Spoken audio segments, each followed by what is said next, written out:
Olá, meus irmãos, e eu quero continuar falando sobre Efésios capítulo 1.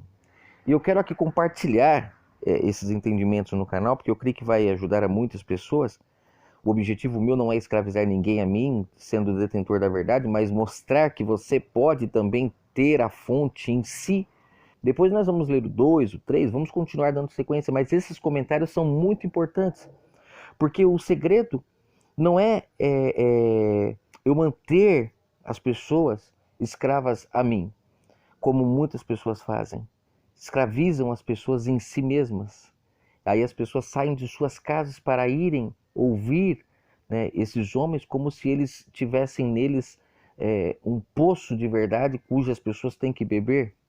É uma pena que todas as pessoas, né, vão a esses homens por não entenderem e não compreenderem que esse poço de água que esses homens dão é um poço de água que está contido no livro Bíblia. Se as pessoas lerem o livro, elas já beberão dessa água. Só que o principal de tudo é que no livro Bíblia existe um copo d'água dentro de um oceano. Dentro do livro Bíblia existe o mínimo do mínimo da verdade do Pai. A grande verdade dele, ele quer derramar em cada um de nós. Ele quer nos encher, porque ele encheu os profetas. Os profetas, eles tinham água na fonte para dar para o povo, e o povo ia até eles para buscar essa água. Só que ele deu em quantidade menor, porque eles não tinham a compreensão exata das coisas. As escrituras mesmo falam que se eles tivessem recebido em suas épocas a verdade que foi dada ao povo, isso na época de Israel, eles teriam ficado maravilhados. Só que quando vem o Messias, a Escritura diz que o Pai derramou sobre ele sem medida do seu azeite, da sua presença. O azeite era uma sombra da presença do Pai. Sobre o Messias deu sem medida. O livro de João atesta isso, que foi sem medida que o Pai deu. Então ele era um poço de água transbordando, o tempo todo transbordando. E as pessoas iam a ele para beber porque não tinham esse poço em si, como os profetas tiveram, como o próprio Messias teve. Só que um detalhe interessante é que após o Messias, esse poço foi derramado sobre a vida de quem? Foi derramado sobre a vida de Paulo, foi derramado sobre a vida de Pedro, que é o quê? Que é a presença do Espírito Santo, que é o selo do Espírito Santo, que é derramado sobre todo aquele que crê. E quando é derramado esse selo do Espírito Santo, Paulo fala aqui no capítulo 1 de Efésios, que foi o que me chamou muita atenção, que as pessoas recebem sabedoria e prudência. E inclusive, Paulo aqui ele deixa claro e evidente a diferença entre os anunciadores da Boa Nova e aqueles que querem lucrar com a Boa Nova. Olha só, o verso 17, eu vou abrir aqui, depois eu vou fazer um comentário do verso 1 também, mas o verso 17 de Efésios 1, Paulo fala algo interessantíssimo. Verso 16 começa um contexto aqui, no caso é o verso 15, onde ele começa a agradecer ao povo de Éfeso que eles estavam tendo uma fé, né, cujo ele já havia ouvido falar sobre essa fé, do amor que eles estavam tendo um para com o outro. Você vê que a fé está ligada a isso, ao amor um para com o outro. Aí ele fala que ele não se cansava, verso 16, de dar graças ao Criador, e se lembrava deles em suas orações, e ele pedia o que para o Criador? Para que elas não deixassem de ir para o templo? Ele pedia o que para o Criador? Para que essas pessoas não deixassem de sustentá-lo a vida toda, cujo ele faria agora do seu cargo de apóstolo um cargo? Não, olha o que ele pede para o Criador. Verso 17, isso aqui é fantástico. Ele pede para o Criador que dê àquelas pessoas que o estavam ouvindo o mesmo Espírito que nele estava, a mesma fonte da qual ele bebia. Ele pede ao Criador, para que o Deus do nosso Senhor Jesus Cristo, o Pai da Glória, vos dê o Espírito Santo de sabedoria, o Espírito da sabedoria, de revelação, do pleno conhecimento dele. Aí ele fala no verso 18, que ele ilumine os vossos olhos do entendimento, para que vocês saibam qual seja a esperança da vocação de cada um de vocês e quais as riquezas da glória da sua herança. Qual é a riqueza? Em que vocês vão se beneficiar quando vocês tiverem um conhecimento pleno dele? Paulo aqui não está detendo as pessoas, as prendendo em suas palavras para que agora toda semana elas tivessem que ir lá para ficar ouvindo o que ele falava. Não! Ele estava dizendo a eles que a vontade dele é que elas entendessem e chegassem ao conhecimento de que elas podiam agora beber da fonte que estava nelas. Porque o Espírito Santo, quando é derramado sobre uma pessoa, ele a enche para que ela possa beber em si mesma. Porque o Messias bebia em si, os profetas bebiam em si, o próprio apóstolo Paulo bebia em si, Pedro bebia em si. E por que nós, 2000 anos depois, estamos tendo que beber em um livro, estamos tendo que beber em um local, ouvindo outras pessoas falar que também depende do livro? Qual livro o Messias leu para ter o conhecimento que ele tinha? O conhecimento que ele tinha vinha da fonte que nele estava. Ele não era um ungido, ele não era o Messias. Então ele tinha uma fonte nele que transbordava a verdade. E dessa fonte ele bebia. E Paulo, ele também bebia dessa fonte, a fonte que o Pai derramou sobre ele. E o verdadeiro anunciador, ele anuncia isso para as pessoas, que elas não são dependentes umas das outras, não precisam ser escravas dos homens para ouvir o Pai falar. Basta chegar à compreensão de que, se tiverem uma relação de intimidade para com o Pai, não expondo o seu relacionamento para com terceiros, relação em espírito com o Pai é íntima. O Pai se revelaria e ela beberia dessa fonte em si, não precisando mais buscar, como a mulher samaritana, buscar a água na fonte lá de Jacó. Porque o próprio Messias disse para ela: se crer, né, se entender quem está falando com você, você vai beber água da fonte e vai fluir rios de água viva. Da onde? De terceiros? Vai fluir rios de água viva. Da onde que ele falou? De lugares específicos que você vai ter que ter para ir ouvir um pregador que vai vir de longe para te dar água para você beber. O que ele disse para a mulher samaritana? O que ele disse? Verso 6 aqui, ó. Achava-se ali o poço de Jacó, cansado da viagem, sentou-se ali junto ao poço. Ou seja, aí chega a mulher samaritana, ele pede água para ela beber, eles começam a conversar, você já conhece a história. E aí ele fala no verso 10: se tivesse conhecido o dom de Deus e quem é que está falando com você, você me pediria água e não me daria água. Aí ela fala: tu não tens balde, né? O poço é fundo, como pode tirar água? Aí ele fala: todo que beber da água que você está vindo buscar aqui vai voltar a ter sede. Mas o que beber da água que eu der, aquele que beber da água que eu der, verso 14, nunca mais será sede. Pelo contrário, a água que eu lhe der se fará nele uma fonte de água viva. Cada um terá a fonte em si, não precisando mais buscar em ninguém e nem em lugar nenhum. Só que o interessante, eu fiz algumas anotações aqui sobre esse capítulo 1 de Efésios, que me chama muita atenção.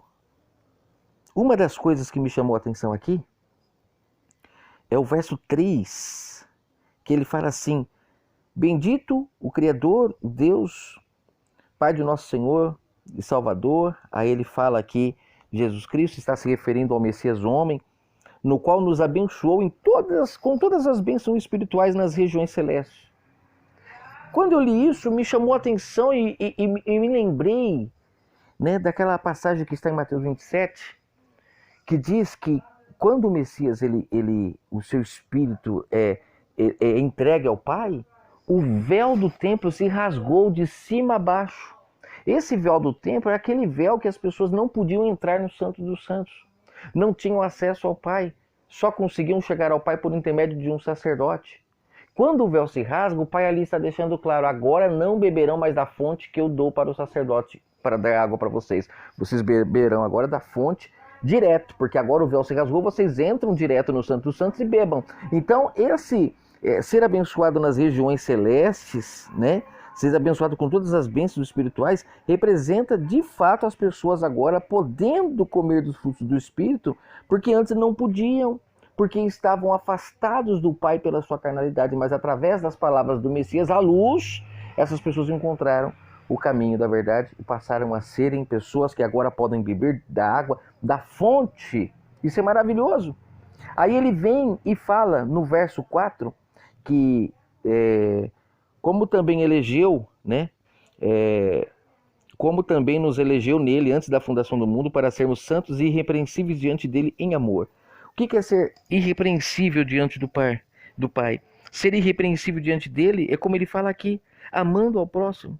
Quando amamos ao próximo, vamos nos purificando diante do Pai, ao ponto de sermos irrepreensíveis. Eu procurei o que significa ser irrepreensível. Significa alguém que não tem falha, não dá margem para serem repreendidos, não tem por que serem repreendidos. Então ele vem e fala, inclusive no livro de João capítulo 1, em 1 João capítulo 2, do verso 9 em diante ali, João ele fala que aquele que diz que está na luz, mas odeia o seu irmão, essa pessoa está em trevas, em trevas.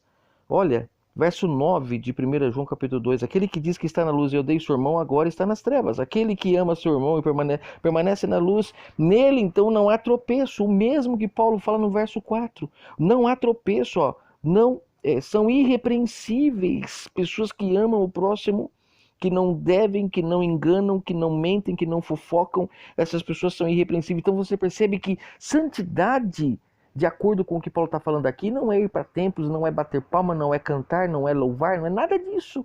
Não é de ser dizimista, não é ser ofertante, não é ter um pastor homem como seu guia, não. Ser irrepreensível diante do Pai, que significa ser santo. Santo para o Pai é uma pessoa que não tem falha. Ela é irrepreensível. Não tem motivos para o Pai repreendê-la. Essa pessoa é santa. Então ele fala que para alcançar isso, basta amar o seu irmão e você será irrepreensível. Olha que interessante. Aí o verso 11, João fala a mesma coisa que Paulo fala aqui. Mas aquele que odeia o seu irmão está nas trevas e anda nas trevas e não sabe para onde vai, porque as trevas lhe cegaram os olhos. Meu Pai, isso é forte demais. Olha o que é santidade. Olha só o que Paulo está falando, totalmente diferente do que as pessoas falam por aí nos templos religiosos sobre santidade.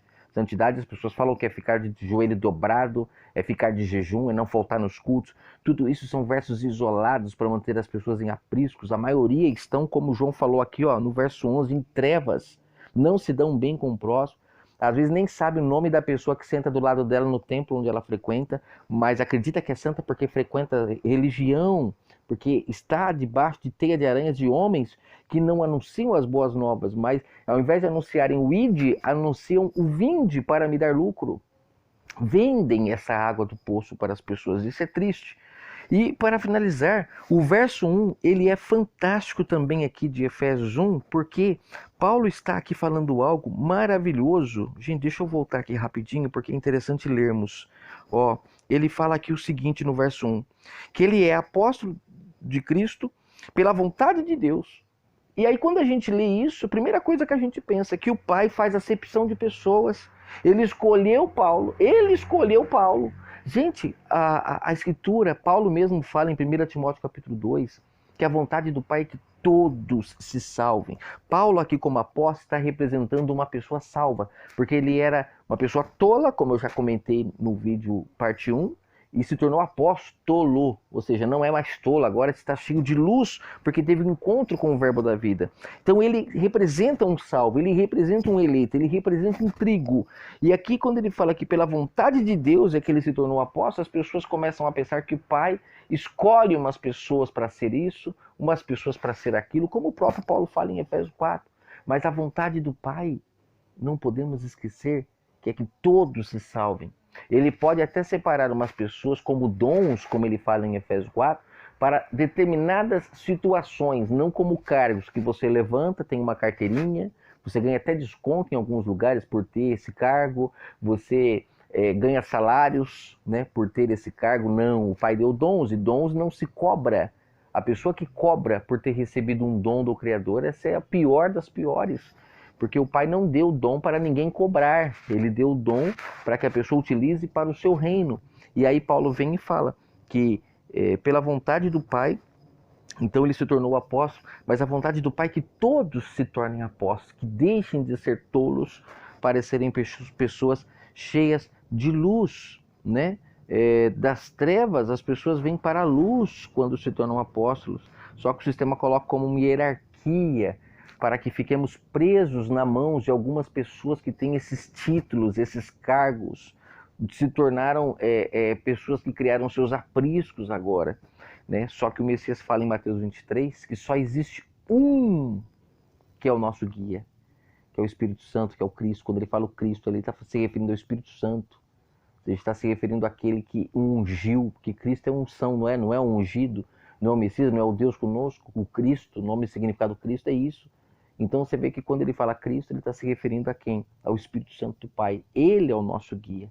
Lá ainda ele fala, não queiram ser chamados de mestres, tutores, rapis, nada disso. Porque um é o vosso Pai, o vosso guia, porque vós sois todos irmãos. Só que aí quando vem o sistema e coloca que Paulo é um escolhido pela vontade de Deus para ser apóstolo, as pessoas não conseguem entender o que o próprio Paulo fala no contexto, como ele fala no verso 17, que a vontade dele e o que ele pede ao Criador é que todos bebam da fonte que ele tinha em si, que foi dada a ele, que foi dado também a Pedro, a João, que não bebiam mais do Messias, mas bebiam da fonte que estava em si, porque o Espírito foi derramado sobre todos.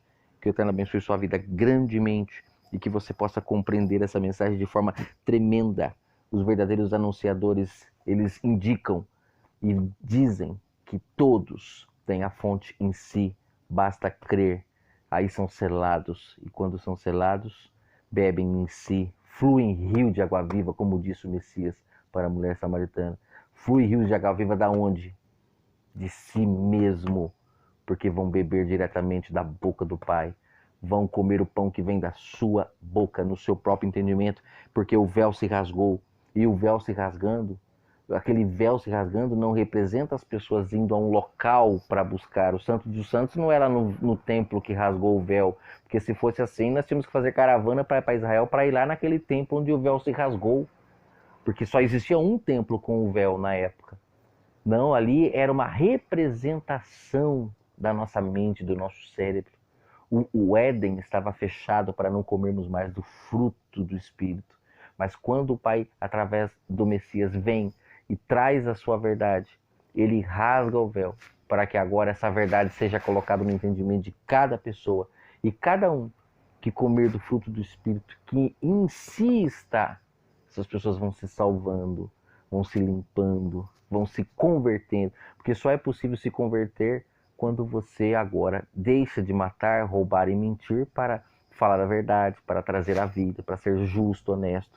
E essa justiça, essa honestidade, essa bondade só é possível quando comemos do pão que vem da boca do Pai. Quando nos alimentamos de todas as bênçãos que estão na região celeste, que é o nosso lado espiritual que estava morto, mas fomos ressuscitados pelas palavras do Verbo, do Filho, do ungido.